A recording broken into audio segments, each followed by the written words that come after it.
నన్నే కొడతావా? రారా నీకు అయ్య దగ్గర పిలుచుకొని పోతా. అయ్యా వీడు నాకు చెంపదెబ్బ కొట్టాడయ్యా. అవునా నాన్నా నీకు వయసు అయిపోయింది, ఈ ఒక్క పంచాయతీ నేను చేస్తాలేనన్నా. సరే చేయరా. ఇప్పుడు చెప్పండి రా, ఏంటి మీ గొడవ? వీడు నాకు చెంపదెబ్బ కొట్టాడయ్యా. ఒక్క చెంప దెబ్బ ఖరీదు 10 రూపాయలు.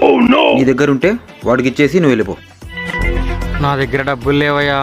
రేయ్ నువ్వు వాడికి చెంప దెబ్బ కొట్టే.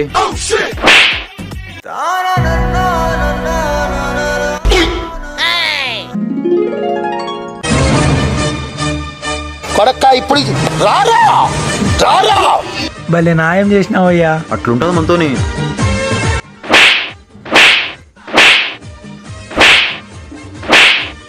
పోయి మీరు తీసుకుని 20 వానికి ఇచ్చండి అయ్యా. సంక నాకు వేస్తున్నారు ఇద్దరు కలిసి.